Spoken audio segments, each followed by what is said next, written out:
I'm a city boy, born and bred. But for my next adventure, I'm heading into the countryside of northern England. Looks pretty desolate, doesn't it, with this heather-covered land spreading in every direction. My journey is taking me from the west coast of Cumbria, nearly 200 miles east, to Robin Hood's Bay on the North Yorkshire coast. Oh, there he is! Oh man, that was so good! As I cross this spectacular countryside... It's such a beautiful landscape. It's almost manicured. I'm meeting the people It's in good health. who live and work here. There you go, you're a natural. I was born for this. Any more fares? Look at this down here. Isn't that the cutest thing you've ever seen? Wow! Ooh. This week, Listen, can you hear? the pits may have long gone, but the music lives on. Up on the moors, there's an industrial level of activity. It's incredible to think that each of these hives contains about 40,000 bees. And the largest British Army training base in the world hides a remarkable secret. Oh! I think that was one of the loveliest things I've ever been involved with.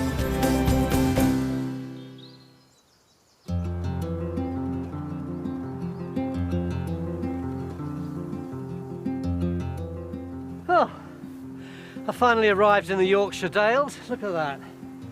Rolling hills, all those different greens in the valleys. It's picture postcard, isn't it? The landscape of the Yorkshire Dales is predominantly limestone, with its undulating valleys, windswept peaks and vast expanses of moorland. It's got a breathtaking natural beauty. But that's a working landscape.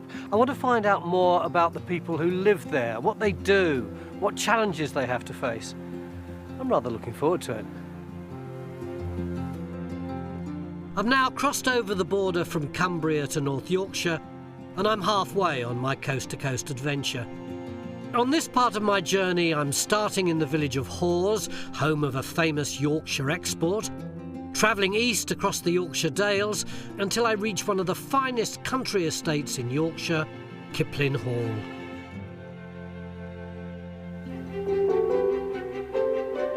There's no better place to start than at the heart of the Yorkshire Dales, the home of Yorkshire Wensleydale Cheese. Ironic when you consider its famous recipe was brought here by French monks at the turn of the 14th century. The Wensleydale Creamery contributes a whopping £10 million to the local economy. It's a far cry from 20 years ago, when it was about to be shut down because the then owners wanted to move production elsewhere. But the community was determined to save it. A buyout team, including local businessman Richard Clark, came to the rescue. When you started, that must have been quite a scary time. I guess so, really, but we knew that it could succeed. You know, cheese has been made in this area since after the Norman conquest. People are passionate about the area. We're passionate about the area. We're Yorkshire people, you know, and we've got this grit about us. It would have been criminal to let it go. You've got 2 factories now? We've got 2 factories, yeah. We employ over 200 people now.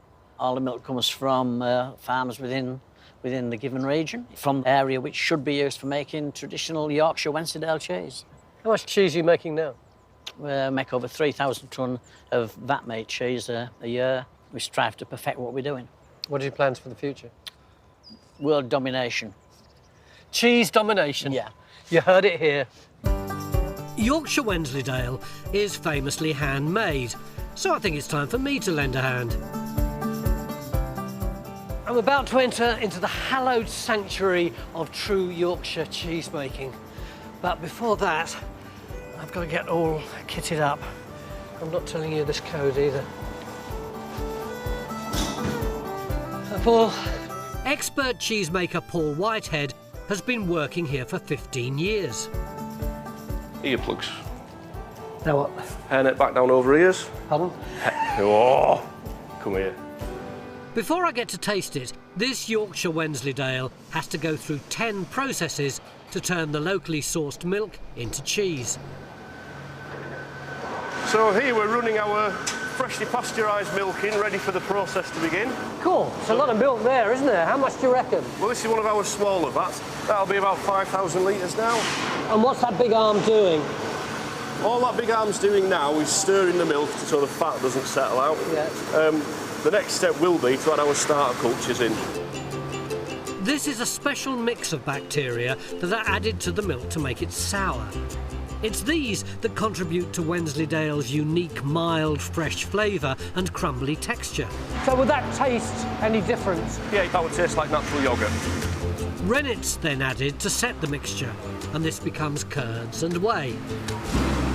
What we're going to do then, we're going to put our hand in and look for how it splits. We're looking for a nice bright green whey and a clean split. Whoa! Oh, it is like jelly, isn't it? Just like that. Very weird. Oh yeah, that's definitely green in the middle, isn't it? The liquid whey is drained off, leaving the curds. So the curd is this chunky stuff, Yep. and the whey is this greeny The whey grey is puddles. all the liquid that ran off. Salt's mixed in to act as a natural preservative and adds to the cheese's distinct flavour. Big handful. And it's too small. Yeah, bigger, bigger. It's then popped into moulds and carefully wrapped in cheesecloth. Oh! Oh dear. Have I got to go outside and wash now? Yes, please. I stuck my finger like that in order to separate the different bits of material, but not allowed to do that, so I've got to go outside and wash my hands again. And my tongue, I suppose. I think this is a good time to head to the storeroom and see some of the other varieties of cheese they make here. These cheeses here are Wensleydale Blue, but they don't look like that when they first come in. Originally, they look more like this, and they're stacked up and they're just turned over once a day for 10 days, and then finally they're pierced, and that allows the air to interact with the blue mould spores, which were put in at the creamery, and then they start to go blue, and you get that lovely crust all the way around them. But I'm keen to try the type of Yorkshire Wensleydale that I've made today. This is put in the storeroom to mature for 6 to 8 weeks, and resident cheese grader Phil Jones knows exactly when it's ready to eat. This is our cheese iron. A cheese iron, of course This it is is. what a cheese grater uses to look inside the cheese. Right. Whoa. Then we pull out a bore, and then what you're looking for there is a clean back of the iron. It's clean as a whistle, yeah. Should be nice clean on the aroma. Lovely. So if you'd like to take a little bit, and that should have a nice clean flavour. It has. And it's very crumbly too, isn't it? Very crumbly, with that lovely honeyed sweet aftertaste, which is typical of our Wensleydale. That comes from the milk from the cows in this area. Absolutely fantastic. I'm continuing my coast-to-coast journey across England, and I'm now in the Yorkshire Dales. Like all rural communities, the farmers' market is where the action is. I've come to the market town of Leyburn, to one of the most notable calf auctions in the north of England. Farmers come here every week from far and wide to buy and sell their animals. The value of sheep and cattle sold in England and Wales in 2015 was over £1.5 billion. It's big business.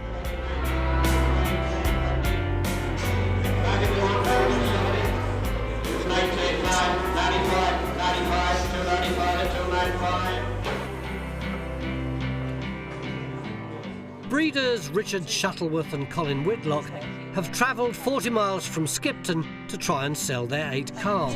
Yes, please. How is the price of the stuff that you sell determined? The quality of the animal and by the number of buyers that's here. Supply and demand. Supply and demand. And does that oscillate from week to week? Yes. Calves are sold between 3 and 6 weeks old. Pen 3, fella. Pen 3 goes to the ring first. Go on, Sammy. Richard and Colin need to sell for a decent price to make their trip worthwhile. So when you come here every week, in a sense, part of your livelihood's at stake. It is very much so, yeah. That's his profit. And if we're not making profit, we can't carry on. Looking to buy some beef calves to fatten up for meat is David Albut. He's driven 90 miles from Driffield in East Yorkshire. I see a good pen of calves there that's been well looked after. How do you know that? Well, you can tell by the colour of the skin, the shininess of the skin. Yeah. He's alert and his ears are up and he's not drivelly down his nose. It's just all about its health and size, really. Do you think you'll be buying today? I've come maybe 2.5 hours, so I don't want to go home empty. May the best man win. The turnover can be anything between £50,000 and £250,000, depending on what's being sold and the prices the livestock fetch on the day. What was that, £145? £145, yeah. Last week, this would have made about £340. OK. Last week. The auctioneer's making sales of beef calves, but for the life of me, I can't tell who's buying. Are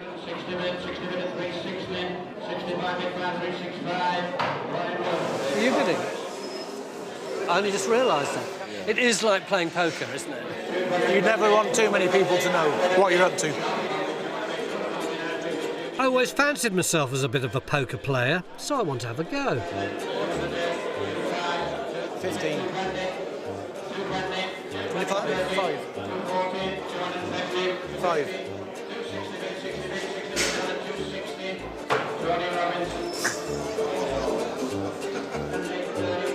For a newbie like me, this atmosphere is intoxicating.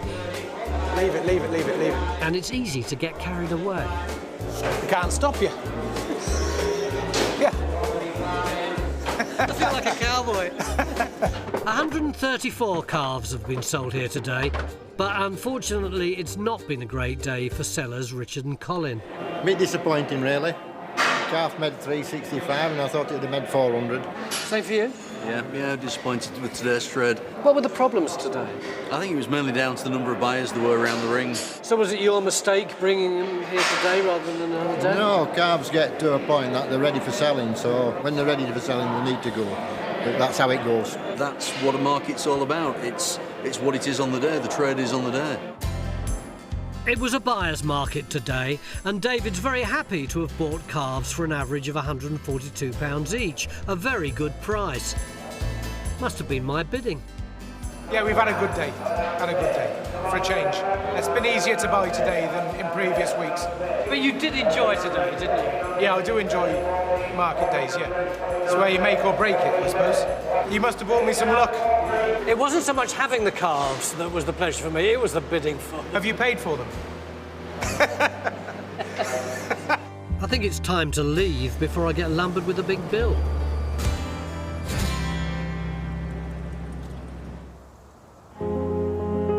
Yorkshire Dales National Park covers 841 square miles across Yorkshire and extends to small areas of Lancashire and Cumbria too.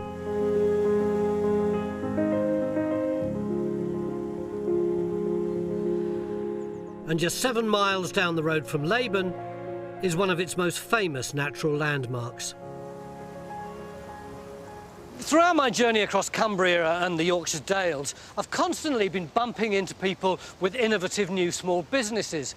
But this is a story about a business at the other end of its life. Look at the sheer industrial weight of this mill. But who needs anything like this anymore? All that's left of it is this little craft shop and a hint to its former grandeur, the water that once drove it, the magnificent Aysgarth Falls, one of the premier tourist attractions around here, and justifiably so. This triple flight of waterfalls carved out of the River Ure stretches for almost a mile and dramatically drops 30 metres. The watermill next to it was built back in 1854 and for the next 100 years successfully produced cotton, wool and corn, all driven by these powerful falls. Visitors have flocked here for over 200 years and it's inspired painters, poets and writers.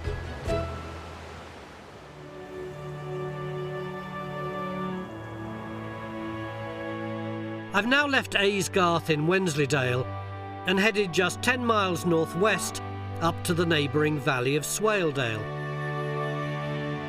Built on a hillside above the River Swale is the pretty village of Muker, home to around 300 residents and a surprising local group. Listen, can you hear?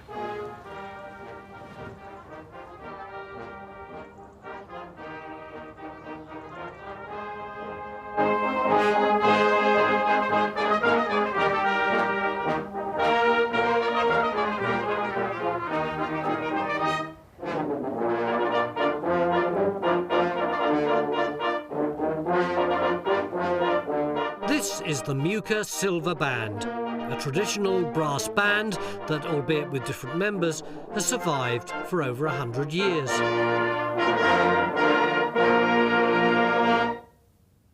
Oh, that was fantastic. I love the way the bass notes hold it all together.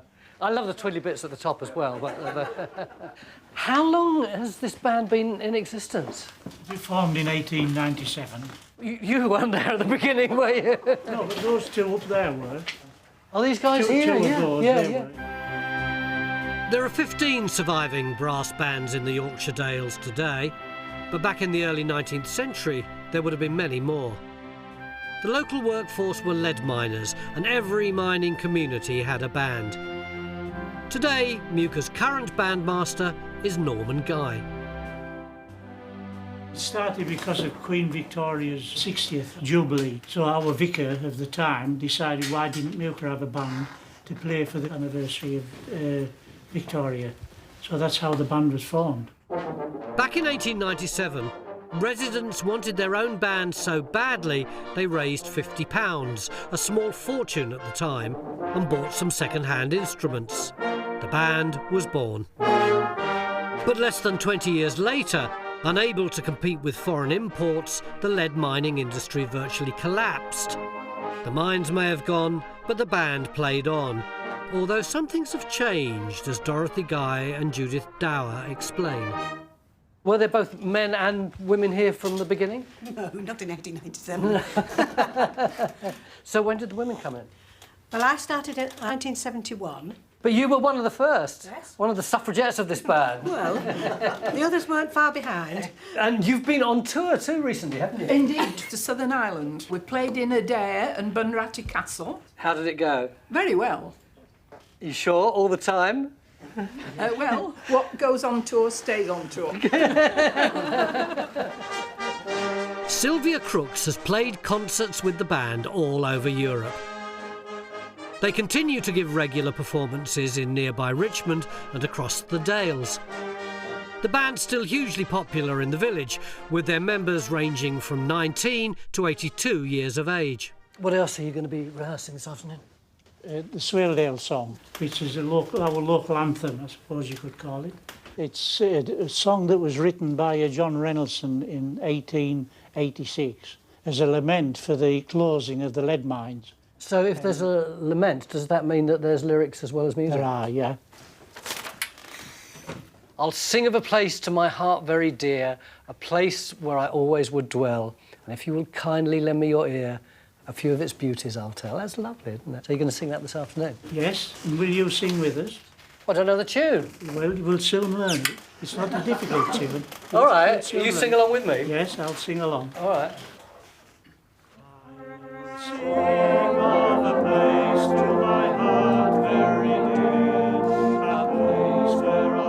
It's great to see this traditional music isn't only surviving, but thriving. The mining industry here may be long gone, but the Muker Silver Band is ensuring that this part of their cultural heritage is here to stay. In that beautiful dale, above the swale, how well do I love thee, how well do I love thee, beautiful dale, above the swale, beautiful, beautiful dale. Thank you very much.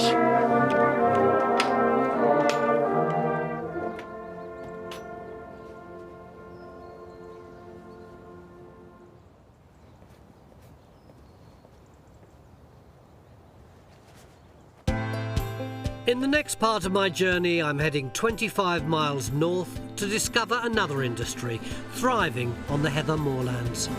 It's like I'm walking down a street full of factories, except we're not in Manchester or Leeds. We're right in the middle of the Yorkshire Dales.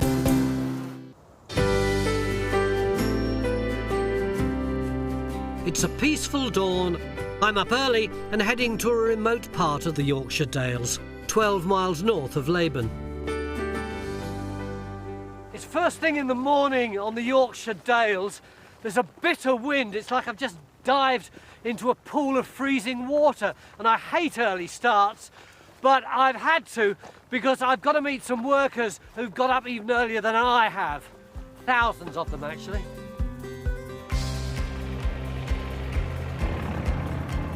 Scott Varley and his brother-in-law Paul Went are bringing 50 hives packed with bees to these moorlands. Hi guys. Morning. Morning. To infuse their honey with the scent of late summer heather. During the summer, the bees are obviously on farmland. Yeah. They obviously get different flowers and crops, which they help pollinate. This time of year, the only flower that really is available is the heather. We then put them on the truck and bring them up to the moors so they can try and get some of this lovely heather. How many hives have you got? We have about 1,700 beehives. There's probably roughly somewhere between 30 to 40,000 bees in each hive. In each hive? Yeah. I thought there'd be about 10,000 in total. So this is a big business. It is, yeah. If I've done my sums correctly, that's 2 million bees around me right now. So here we go. Oh, smart.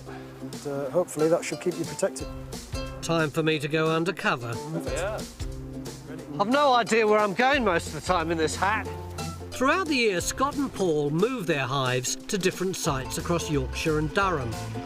Working with local farmers, the bees have access to the best flowers in bloom and help pollinate the crops. Bees can drift quite a lot from hive to hive. They locate themselves by the surroundings in front of the hive. Oh, I see. All the homes look the same to them. What's important to them is the garden. The bit That's right, yes. I love the idea that a load of them can't find their way home, so they all hang out in the wrong hive. Yeah, it does happen, yeah. The British bee population has been declining by over 30% since 2007. An alarming rate when you consider a third of what we eat relies on pollination by them. Wow! Ooh. Do we give them a little bit of a smoke? Yeah. This will calm the bees down. Smoke confuses the bees and stops them from getting agitated. God, amazing. Yes. This is actually honeycomb. It is honeycomb, yes. This is what honey looks like prior to extracting. Worker bees can take anywhere from a few minutes to a few hours to collect the nectar from the flowers. They then take it back to the hive, where the nectar is made into honey and stored in honeycomb. These bees only visit heather, don't they? While they're up here, yes. So does that alter the taste of the honey? It does, yes. Each honey from each flower tastes different. Heather honey is very strong, almost has a burnt sugar caramel taste to it. It's incredible to think that each of these hives contains about 40,000 bees, and each bee is constantly beavering away to produce food. And already today, we've put down about 50 of these hives. It's like I'm walking down a street full of factories, except we're not in Manchester or Leeds. We're right in the middle of the Yorkshire Dales, surrounded by this frenzy of production. After 5 or 6 weeks, the bees in each hive will have made enough honey to fill up to 20 jars. How long does it take from the moment one of these bees flies off, gets a bit of nectar and comes back with it, until the moment we unscrew the jars on our table? The bees are up here for about 5 to 6 weeks. So in that period of time, the bees basically collect all the nectar, as you've said, bring it back to the hive, and we take it back down to the extraction plant to put it through an extractor, which takes the honey out of the comb. Hives like these are helping to ensure a future for the honeybees.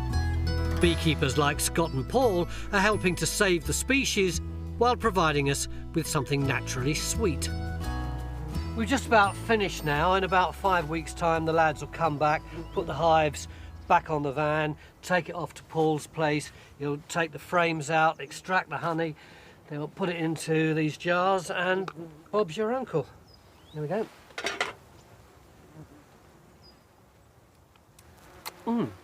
Heather honey. Absolutely gorgeous. Mind you, I've stuck my finger in this now, so I have to keep it, won't I? See you, lads.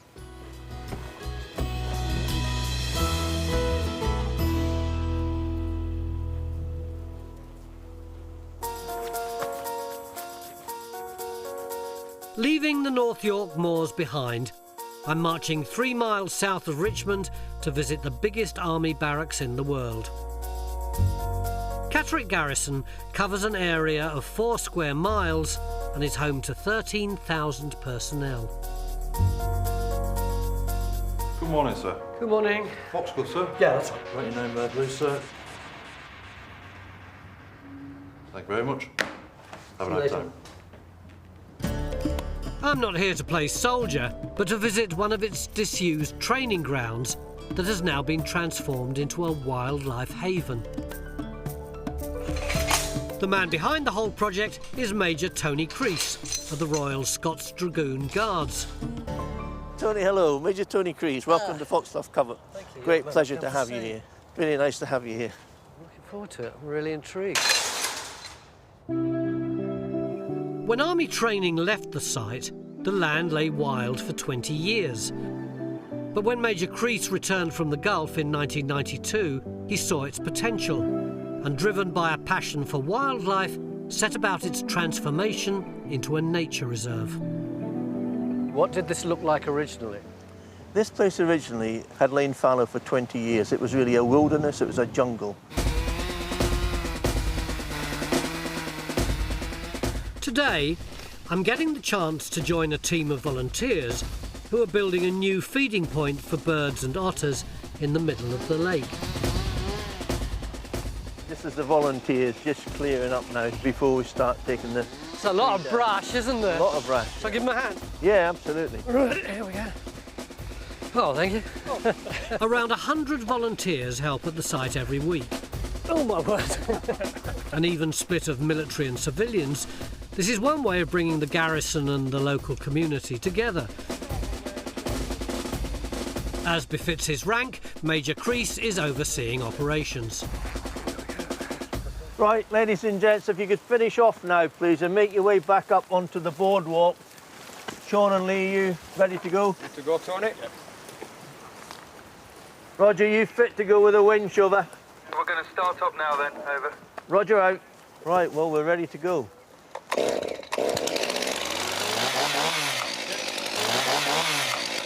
What is it that we're trying to achieve here?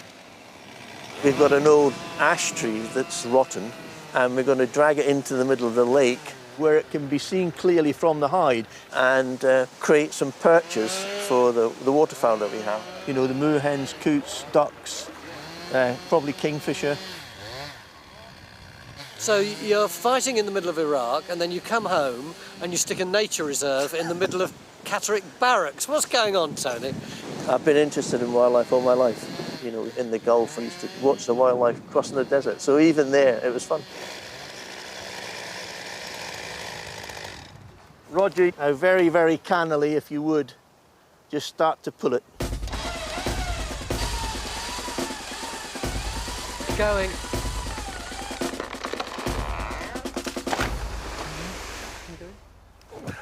Well done. Jobbed. That was incredible. Good job, Sean. Good job. Do we want to get it out further, or is that just what you wanted? No, we want to take it now. From there, we're going to have to bring a winch onto here and drag it round so that the whole piece of timber finishes up in the middle of the lake. There are 15 different habitats here, with 2,500 recorded species.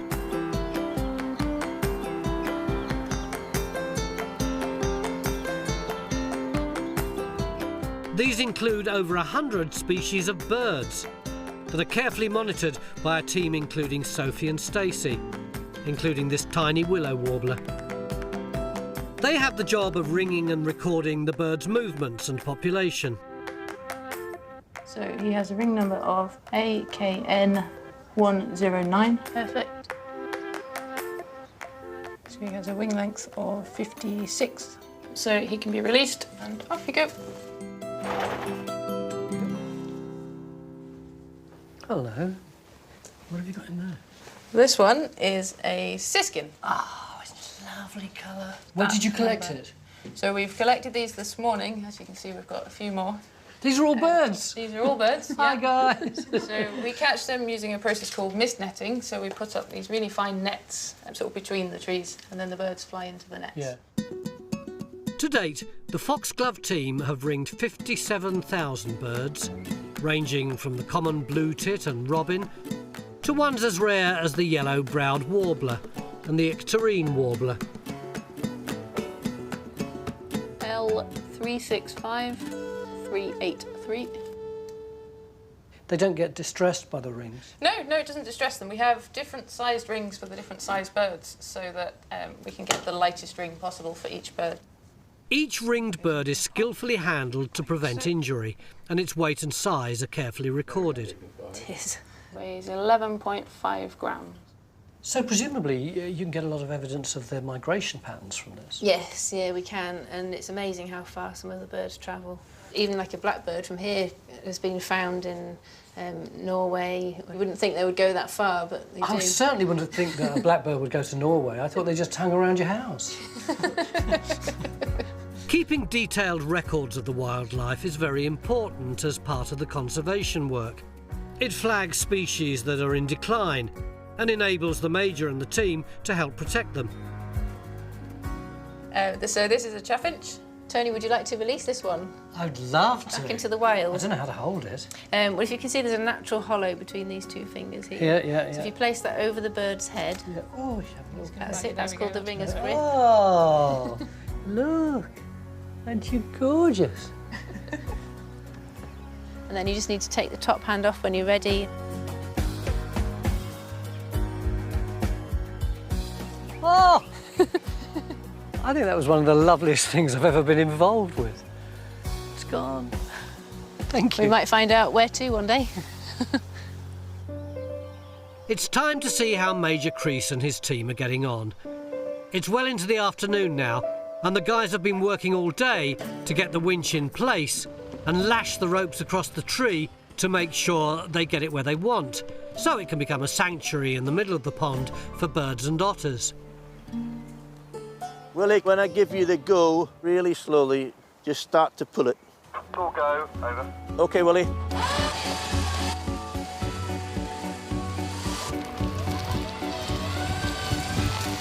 Yeah, oh. Can you hold there, Willie, please? With some careful manoeuvring of the landscape, Major Crease and his team have created an array of environments where nature can flourish and visitors can view the wildlife. Right, Willie, give it another try, please. Gently.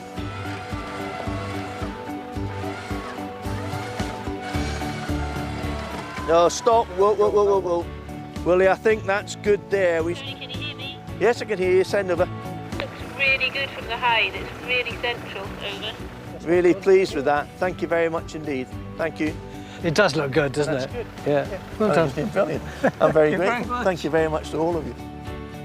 Foxglove Covert has become an important place for scientific study and preservation, but it's also a wonderful wildlife haven for visitors to enjoy. A military operation conducted with typical British Army efficiency in order to help conserve Yorkshire's wildlife. Pretty good day, I think.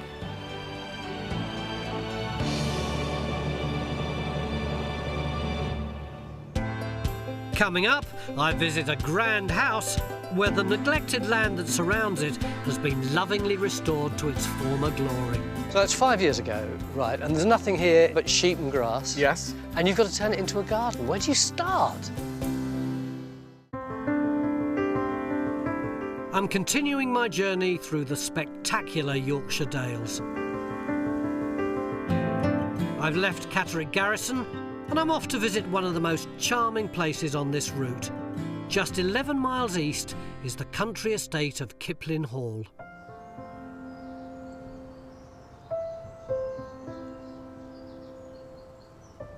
Typical sunny Saturday afternoon at a stately home. Look at it, wonderful Jacobean, Victorian mishmash that makes us all feel as though we're looking at history. And over there, can you see that enormous country park? And over here, beyond this wall, is, of course, the archetypal walled garden. Except up to 5 years ago, beyond there wasn't a garden, there was a load of sheep and a lot of grass. The garden had been neglected for a long time, but 5 years ago, an ambitious project set about to renew it and bring it back to life. The 150 acres are now bursting with beautiful blooms and a thriving array of fruit and vegetables. Cool, look at these massive rhubarb leaves.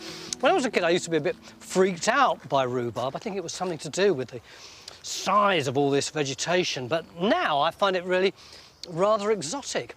And you've got lovely strawberries over here. Hope they don't mind.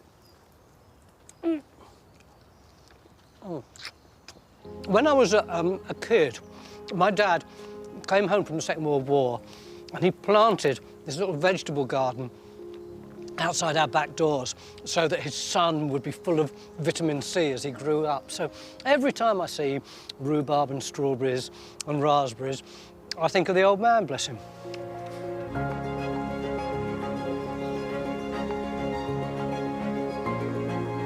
Head gardener Chris Baker took on the challenge to transform the dilapidated estate gardens to their former glory.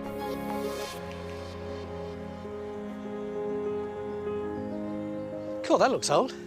That's the only existing apple tree that was in the walled garden when I came. When you first came here, so it was a model for what was going to happen up here? That's right, yeah.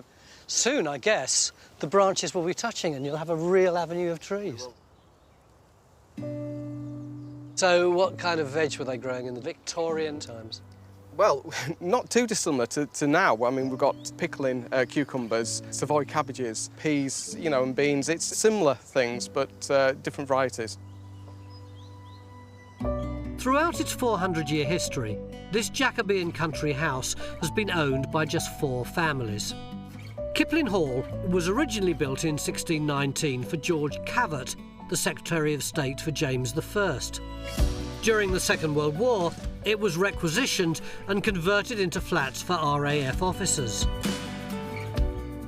Like most requisitioned buildings, Kiplin Hall's condition continued to deteriorate after the war, and it's been an ongoing restoration project ever since.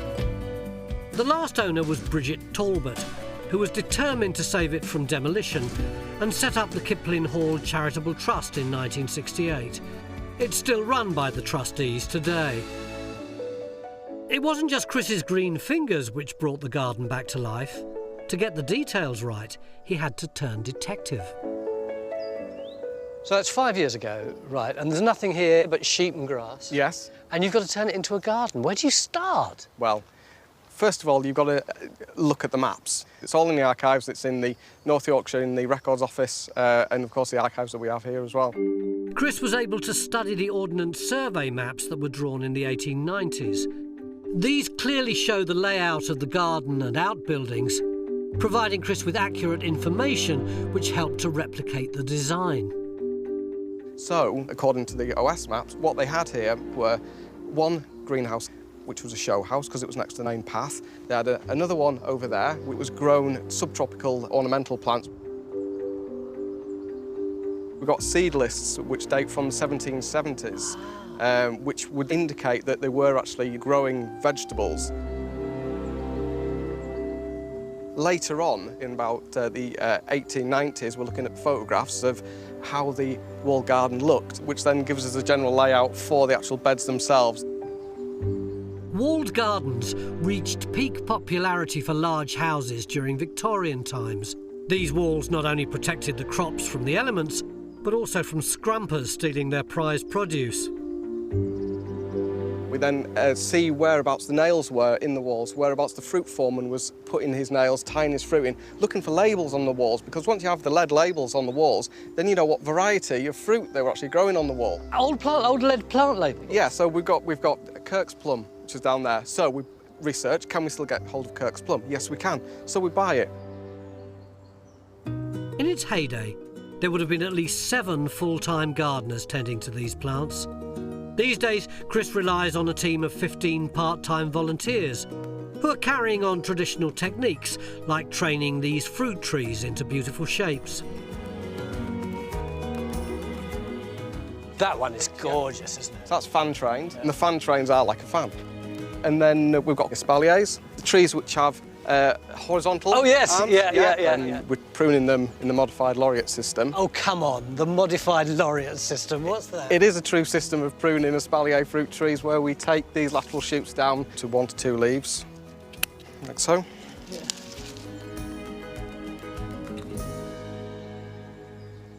What's this garden for? Is it just for tourists to come and see how gardens used to be in the old days? Primarily, it was built to serve the house to provide self-sufficiency in fruit and vegetables and cut flowers for the hall. And so that is realistically what we're trying to get back. So at the minute, everything that's grown here is produced for the hall, for the cafe in there, and anything excess, then we sell to the public. Well, that sounds like a cue to me. Time to head inside and try some of the produce from the garden for myself. Look at this. You've got local Wensleydale cheese in the quiche, which is delicious. In the salad, you've got nasturtium leaves and marigolds from the refurbished garden. Bob's your uncle, is that for me? Yes, it's white chocolate and raspberry scone, and the raspberries are from the walled garden. Oh, lovely. Old-fashioned values in a modern context. I'll go for this, even though I haven't finished this yet.